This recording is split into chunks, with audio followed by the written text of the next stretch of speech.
Hi everybody, it's me, Jenny. So I want to read you something because, as I have stated before many times, my channel is like a Seinfeld-esque type channel. I talk about mental health issues here. I talk about relationship issues, dating apps, music, life, what we had for dinner. It's like an all-around thing. But something that's very important to me is the lack of closure. I am sure a lot of people here can relate to this. So I'm hoping that I'm not the only one. I know that I'm not, but I'm not the only one on this planet that's been hurt by somebody. And, I have moved on, but still, all in all, it's been a hard time for me. This has been a rough year. And I want to read something to you, very important, that I saw, and it just rang very true to me. It's been like a year or more, and I just, moved on. I'm moving on, trying to find my soulmate or a life partner, and I'm on that journey.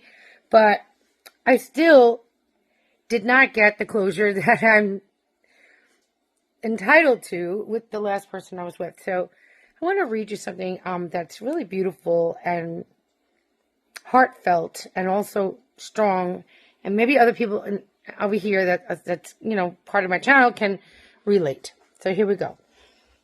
Excuse me. Okay. There's a unique kind of pain in a goodbye that's never spoken. It's not the parting itself that lingers, but the silence that follows the questions left unanswered. The moments unresolved. These farewells, steeped in ambiguity, leave us suspended in a haze of emotions. So true. Caught between what was... Caught between what was and what could have been. The absence of explanation becomes its own ache. An invisible weight that follows us. Yet within this discomfort lies an invitation, not just to grieve, but to grow. I've learned over this course, that I have grown as a person. I won't take certain things anymore. I know what red flags are now. I know what I'm entitled to. I know what I don't want and what I'm looking for, So I thank this person for doing that so I can grow as a human being and as a woman. Life rarely gives us the closure we crave. The human heart longs for certainty, for neat conclusions that allow us to move forward without hesitation. We seek reasons, hoping that clarity will somehow ease the pain. It's so true. But when someone leaves without explanation, the narrative is left open-ended and the mind races to fill the void. We replay conversations. I have done that millions of times. Re-examine memories, thanks to Facebook. And I thought I deleted all pictures and everything associated with anybody in the past. And it just comes up on Facebook. It's so annoying and sad and hurtful, We replay conversations, re-examine memories, and question ourselves endlessly, which is true. Was it something I did or didn't do? Was it avoidable anyway? Could things have been different? Yeah, definitely. I think about that kind of stuff, Could things have been different? What would have this year or so brought forth if things have stayed in that realm? Yet the truth is, life isn't always meant to be understood in that moment. Not every story comes with tidy resolutions. Some chapters end abruptly. It is very true. It did end very abruptly, forcing us to grapple with ambiguity. And while this can feel like a betrayal of our need for understanding, it also holds a profound lesson. The opportunity to cultivate peace within ourselves, even when the world around us feels unresolved. Okay? Very true. Let me just get to this part here. I just lost my train of thought. Every goodbye, spoken or unspoken, has something to teach us. Big time lessons, The ones without explanation, though, the most are very painful, are also the most transformative. They force us to confront the limits of our control.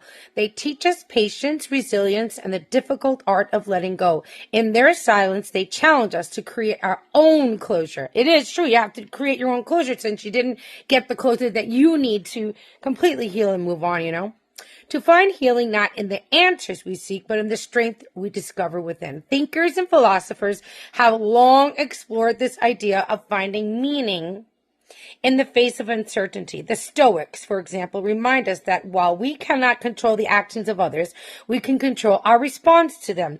Marcus Aurelius, in his Meditations, speaks of anchoring oneself in the present, finding tranquility within rather than searching for it in the external world. It's true. If you find tranquility within yourself, you don't need to find it with someone else, or, you know what I mean? You know what I mean? I totally get that. Seneca, too, reflects on the danger of expectations, reminding us that much of our suffering stems not from what happens to us, but from how tightly we hold on to the way we believe life should be. Sometimes life should be this way and that way, but it's not. We have to accept the answers. The unanswered goodbyes force us into this space of introspection. It's true. I've thought a lot about things, about myself, about my life.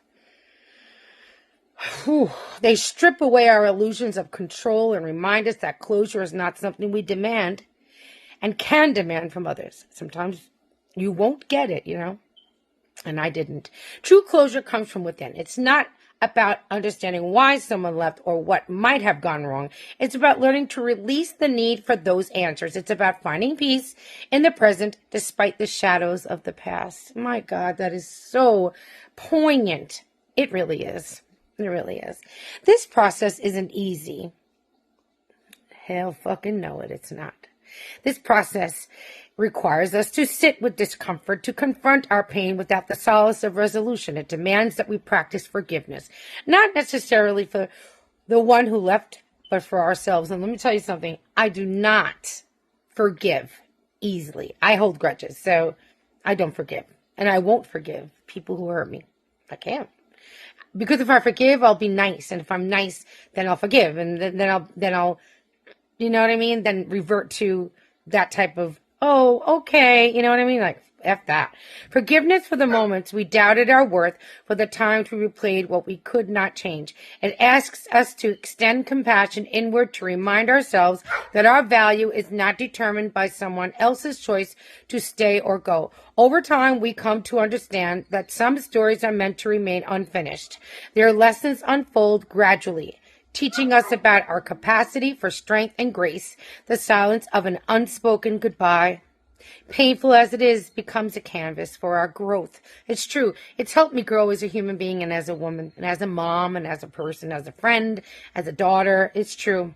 It challenges us to redefine our idea of closure, not as an external resolution, but as an internal state of acceptance. Yeah.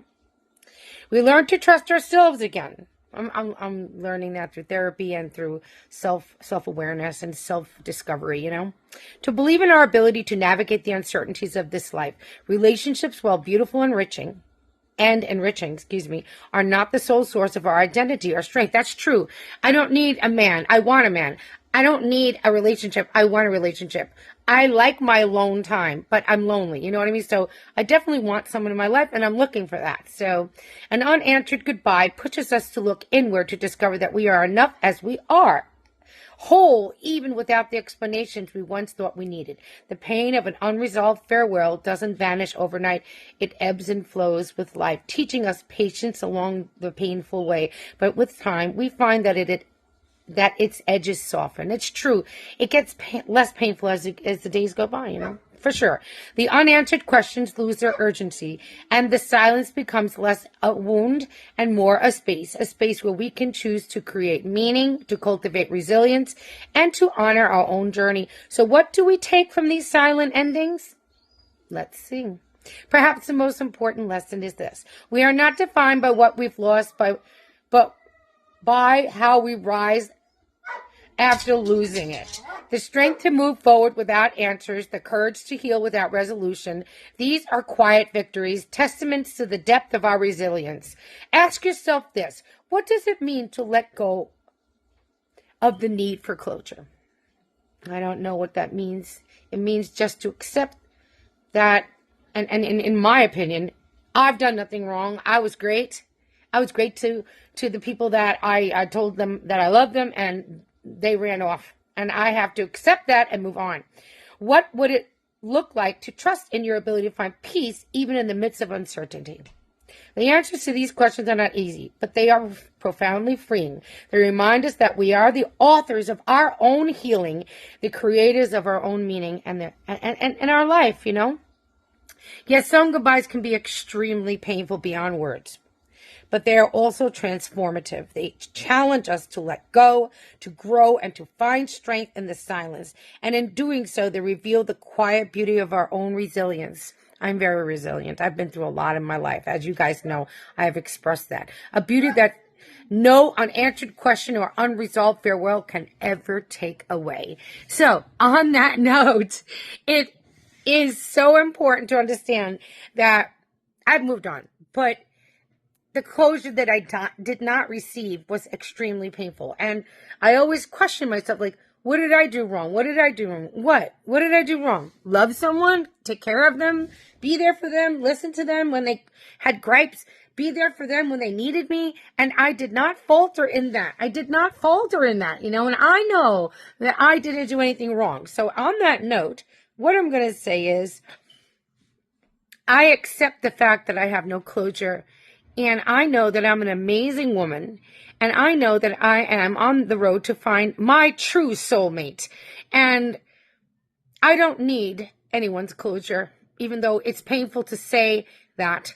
I will move on. I have to. I more than a year later, or just a year later or so, I have made the decision that I'm okay. I'm sad sometimes. I have melancholia. I suffer from anxiety and depression for sure.